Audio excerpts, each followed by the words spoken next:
Good morning students. Today is our fourth lecture of this unit, that is the chemical bonding.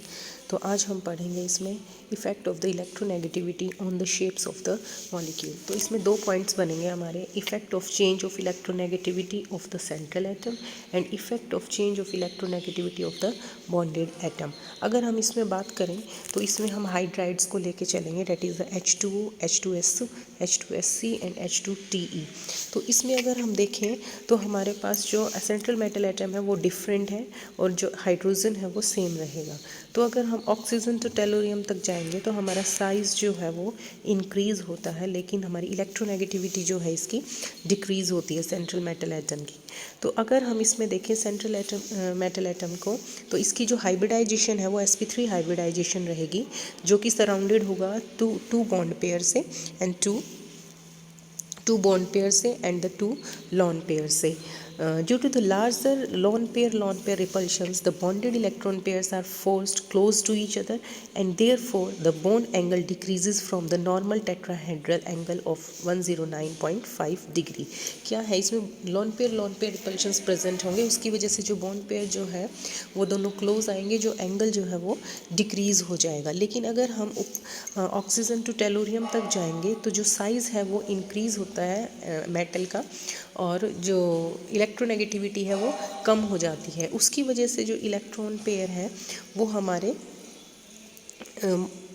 the position of bond pair of electron shift more and more away from the central atom is moving from H2O to H2TE, और उस वजह से जो हमारे repulsions हैं bond pair के बीच में वो भी वाटर में ज़्यादा होगी रिपल्शंस, और उसके कंपैरिजन में H2 इसमें कम होगी, और फर्दर जो नीचे आएंगे तो रिपल्शंस कम होती चली जाएंगी। तो उसकी वजह से जो एंगल है हमारा वो अमोनिया में सबसे ज़्यादा होगा, और उसकी वजह से उसके बाद जो है इसमें SbH3 में जो है एंगल कम होगा, क्योंकि रिपल्शंस जो है बाद में हमारी कम होती चली जाएंगी repulsions. The repulsions in general, the force of repulsion between the bond pair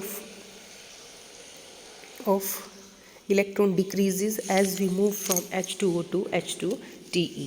So bond angle also decreases in the same order. इसी तरह से अगर हम इफ़ेक्ट देखें change of electronegativity of the bonded atom, तो उसमें हम हेलाइड्स ऑफ फॉस्फोरस को लेंगे। तो उसमें अगर हम देखें तो जो हमारे साथ में जो लीगेंड्स अटैच्ड हैं, जो लीगेंड्स अटैच्ड है जैसे फ्लोरीन, क्लोरीन, ब्रोमीन और आयोडीन, तो अगर हम देखें तो इलेक्ट्रोनेगेटिविटी जो है हमारी फ्लोरीन टू आयोडीन जो है वो कम होती चली जाती है।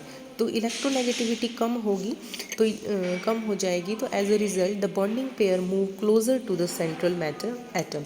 जो लोन पेयर्स हैं वो जो इलेक्ट्रॉन पेयर्स हैं वो फॉस्फोरस की तरफ ज़्यादा अटैच होंगे, रिपल्शंस जो है वो ज़्यादा हो जाएगी in case of the PF3 as a result the bond pair move closer to the central metal atom as short।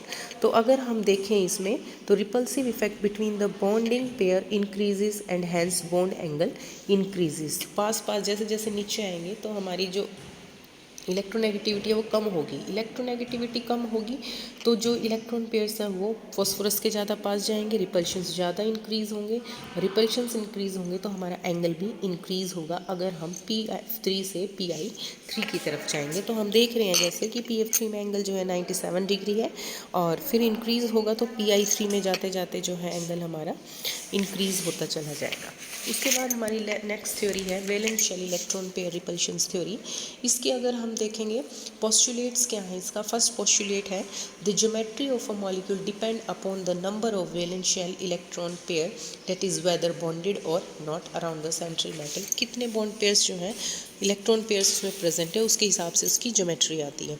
अगर हम नेक्स्ट पॉइंट देखेंगे तो उसमें है electron pairs tend to repel one another because their electron clouds are negatively charged. As a result, the electron pairs try to stay as far apart as possible to acquire a state of minimum energy or maximum stability। Electron pairs हमें पता है कि एक दूसरे को repel करते हैं क्योंकि इलेक्ट्रॉन क्लाउड्स जो है हमारे नेगेटिवली चार्ज हैं, तो इसकी स्टेप जो रिपल्शंस भी ज़्यादा होंगे। अब रिपल्शंस कम करने के लिए क्या करता है, ये अपने आप को इस तरह से रखता है कि मिनिमम एनर्जी एक्वायर करे और मैक्सिमम स्टेबिलिटी एक्वायर करे।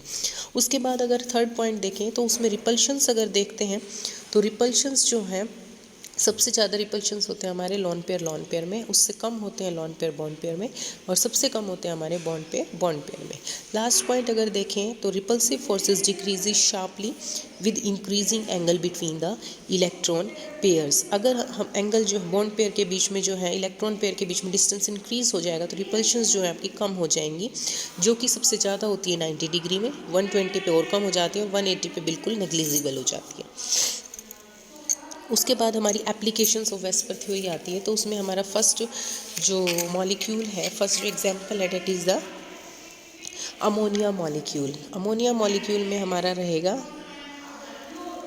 अमोनिया मॉलिक्यूल में अगर देखते हैं तो हमारा nitrogen atom central metal atom है, उसका जो इलेक्ट्रॉनिक कॉन्फ़िगरेशन है 1s2 2s2 2p3। Valence shell में जो है हमारे 5 इलेक्ट्रॉन्स प्रेजेंट हैं। 3 वैलेंस इलेक्ट्रॉन जो है वो हमारे हाइड्रोजन के साथ कंबाइन करेंगे, और जो 2 इलेक्ट्रॉन है वो as a lone pair behave करेगा। तो टोटल हमारे पास जो है 4 इलेक्ट्रॉन पेयर्स हो गए, और ये टेट्राहेड्रल ज्योमेट्री शो करेगा। लेकिन एंगल जो है हमारा 109 डिग्री 25 मिनट्स ना रह के कम हो जाएगा। ऐसा क्यों है? क्योंकि एक लोन पेयर प्रेजेंट है अमोनिया में, और लोन पेयर की वजह से इसमें जो है एक loan pair bond pair repulsions present होंगी, जो एंगल जो है वो डिक्रीज़ हो जाएगा 109 से 107 डिग्री में। उसके बाद नेक्स्ट एग्जांपल है हमारा वाटर का। वाटर में अगर हम देखें तो हमारा सेंट्रल मेटल एटम जो है वो ऑक्सीजन है, और 2 हाइड्रोजन एटम प्रेजेंट है। इलेक्ट्रॉनिक कॉन्फ़िगरेशन जो है हमारा ऑक्सीजन का वो है 1s2 2s2 2p4। हमारे पास यहाँ पे 6 वैलेंस इलेक्ट्रॉन्स हैं। 2 जो है इलेक्ट्रॉन्स जो हैं वो हाइड्रोजन के साथ कंबाइन करेंगे, और 2 जो है हमारे पास लोन पेयर्स रहेंगे। तो टोटल 4 इलेक्ट्रॉन पेयर्स हो गए। तो इसकी ज्योमेट्री जो है वो रहेगी टेट्राहेड्रल ज्योमेट्री, लेकिन जो इसकी शेप है वो चेंज हो जाएगी, डेट इज़ वी शेप। क्यों? क्योंकि इसमें 2 लोन पेयर्स प्रेजेंट हैं, तो उसकी वजह से जो है हमारी लोन पेयर रिपल्शंस भी प्रेजेंट होंगे, और loan pair bond pair repulsions भी ज़्यादा होंगे प्रेजेंट होंगे। तो लोन पेयर रिपल्शंस जो हैं वो ज़्यादा हैं as comparison to lone pair bond pair. इसकी वजह से जो ये एंगल है HOH वाला, ये और ज़्यादा डिक्रीज़ होगा, और ये 109 डिग्री 5 मिनट के कंपैरिजन में 104 डिग्री 5 मिनट रह जाएगा। उसके बाद अगर हम इसमें हाइड्रोनियम आयन का देखते हैं तो उसमें हमारा जो सेंट्रल मेटल एटम है वो O रहेगा। इसमें 6 वैलेंस इलेक्ट्रॉन्स प्रेजेंट होते हैं। इसमें अटैचमेंट जो है वो दिखानी है हमें 2 H एटम्स की और एक H पॉजिटिव आयन की। तो उसमें एक कोऑर्डिनेट बॉन्ड बनेगा। ऐसा क्यों है? क्योंकि ऑक्सीजन में क्या है, टोटल जो है इसमें the electrons from 4 form pairs with 2 hydrogen atom और 1 H positive ion। तो इसमें 3 बॉन्ड पेयर्स हो गए और एक हमारा रहेगा लोन पेयर। तो ज्योमेट्री टेट्राहेड्रल ज्योमेट्री ही रहेगी, लेकिन जो एंगल है वो कम हो जाएगा, क्योंकि इसमें भी loan pair bond pair repulsions present हैं हमारे। इसके बाद नेक्स्ट एग्जांपल है हमारा सल्फर टेट्राफ्लोराइड मॉलिक्यूल। इसमें हमारे पास जो वैलेंस इलेक्ट्रॉन्स हैं वो हैं 6 वैलेंस इलेक्ट्रॉन्स प्रेजेंट हैं। हमें 4 फ्लोरीन एटम अटैच करने, तो हमारे पास एक लोन पेयर रहेगा। टोटल जो है हमारे पास 5 इलेक्ट्रॉन पेयर्स हैं, तो हमारी ज्योमेट्री जो रहेगी वो ट्राइगोनल बाय पिरामिडल रहेगी। उसके अलावा जो हमारा लोन पे रिप्रेजेंट होगा वो इक्विटोरियल पोजीशन पे प्रेजेंट होगा, क्योंकि इक्विटोरियल पोजीशन पे हमारे रिपल्शंस जो हैं वो मिनिमम होते हैं। ज्योमेट्री इसकी सीसा ज्योमेट्री रहेगी। उसके बाद हमारा है ClF3। इसमें जो है हमारा सेंट्रल मेटल एटम रहेगा Cl, और इलेक्ट्रॉनिक कॉन्फ़िगरेशन 3s2 3p5 है। टोटल 7 वैलेंस इलेक्ट्रॉन्स प्रेजेंट हैं। 3 फ्लोरीन एटम अटैच कर लेंगे। उसके बाद हमारे पास इलेक्ट्रॉन्स बचते हैं हमारे 4 इलेक्ट्रॉन्स बचते हैं। It means there are 2 lone pair present and 3 bond pairs, so trigonal bipyramidal geometry, but there are 2 lone pairs are present and that are present at the equatorial position, same because at equatorial position repulsions are minimum and the shape is the T shaped and bond angle is 87.6 degree instead of 90 degree, because जो repulsions हैं इसमें यहाँ पे जो है हमारे lone pairs repulsions present हैं, और उसकी वजह से जो एंगल है वो 90 डिग्री ना होकर 87.6 डिग्री रहेगा। उसके बाद लास्ट एग्जांपल है इसका ICl2 माइनस आयन। इसमें हमारे पास जो है 7 वैलेंस इलेक्ट्रॉन्स प्रेजेंट हैं, और सेंट्रल मेटल एटम हमारा आयोडीन रहेगा। तो इसमें जो है हमारे दो बॉन्ड पेयर्स हैं, Cl और Cl minus and 3 lone pairs present हैं जो कि हमारे इक्वेटोरियल पोजीशन पे प्रेजेंट होंगे। इक्वेटोरियल पोजीशन पे this is the structure. Equatorial position पे हमारे प्रेजेंट होंगे लोन पेयर और दो क्लोरीन जो हैं वो हमारे प्रेजेंट होंगे एक्सियल पोजीशन पे, और इसकी जो स्ट्रक्चर होगी वो टी शेप होगी, लीनियर पोजीशन होगी, और यहाँ पे एक कोऑर्डिनेट बॉन्ड बनेगा जो कि Cl माइनस के थ्रू बनेगा। नेक्स्ट हमारा टॉपिक है molecular orbital theory. Molecular orbital theory की कुछ अजम्पशंस है कि molecule is considered to be quite different from the constituent atom. All the electrons belonging to the atom constituting the molecule are considered to be moving along the entire molecule। जितने भी electrons present हैं atom से जो belong कर रहे हैं वो molecule में के जो न्यूक्लियाई हैं उसमें सभी पे मूविंग करेंगे। उसके अलावा जो है एटम की तरह ही मॉलिक्यूल के पास भी डेफिनेट एनर्जी लेवल्स प्रेजेंट होते हैं। Molecule orbitals are formed when the atoms to be bonded come closer together. क्या है कि जब मॉलिक्यूलर ऑर्बिटल कब बनेगा, जब बॉन्डेड एटम्स जो हैं वो क्लोज आएंगे एक दूसरे के। Shapes of molecular orbital depend upon the combining atomic orbitals. किस तरह के एटॉमिक ऑर्बिटल्स कंबाइन कर रहे हैं उस पर डिपेंड करता है मॉलिक्यूलर ऑर्बिटल का शेप। उसके बाद हमारा है linear combinations of the atomic orbital. Linear combinations में अगर हम देखते हैं तो दो तरह के मॉलिक्यूलर ऑर्बिटल्स होते हैं, that is the bonding molecular orbital and antibonding molecular orbital. Bonding molecular orbital का कॉम्बिनेशन देखते हैं तो psi equals to psi A plus psi B, and अगर हम एंटी बॉन्डिंग का देखें तो psi star equals to psi A minus psi B, क्योंकि बॉन्डिंग मॉलिक्यूलर ऑर्बिटल एडिशन से बनता है और एंटी बॉन्डिंग मॉलिक्यूलर ऑर्बिटल जो है हमारा सब्सट्रैक्शन से बनता है।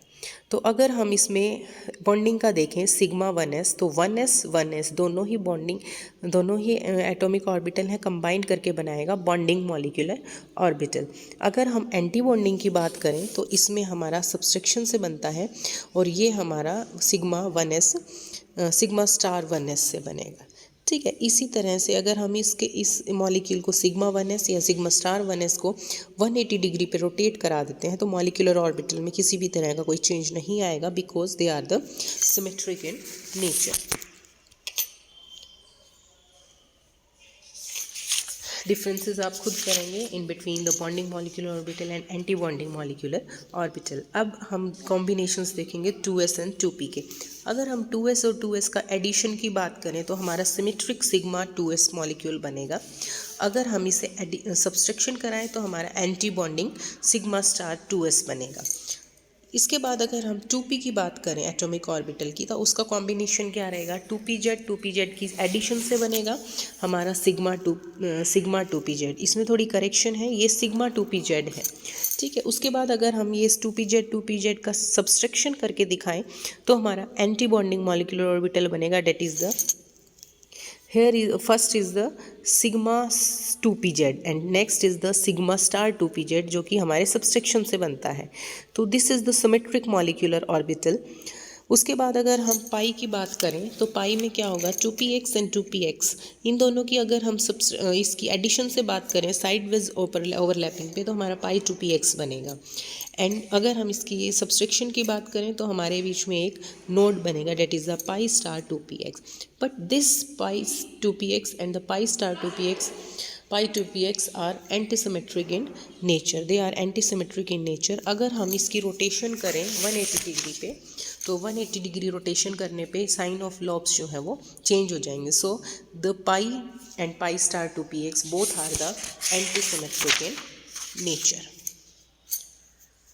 Here some conditions for the combination of atomic orbitals। अगर हम देखें यहाँ पे 2s and 2px combination is not possible because 2s is the end-to-end overlapping and 2px shows the sidewise overlapping, and here atomic orbital is not possible because positive is cancelled by the positive negative overlap. लेकिन अगर हम इसमें दूसरा case देखें 2x and 2pz का, तो यहाँ पे पॉजिटिव पॉजिटिव ओवरलैप हो रहे हैं, दोनों ही side wise overlap end to end overlapping show करते हैं 2s and 2pz, so this combination is possible. तो here are some possible combinations, that is s combine कर सकता है s और pz के साथ में और वो सिग्मा ऑर्बिटल बनाएगा, pz और pz कंबाइन कर सकता है जो कि सिग्मा ऑर्बिटल बनाएगा, px और px कर सकता है जो पाई बनाएगा, py एंड py कर सकता है जो कि हमारा पाई मॉलिक्यूलर ऑर्बिटल बनाएगा। That's all for today, thank you.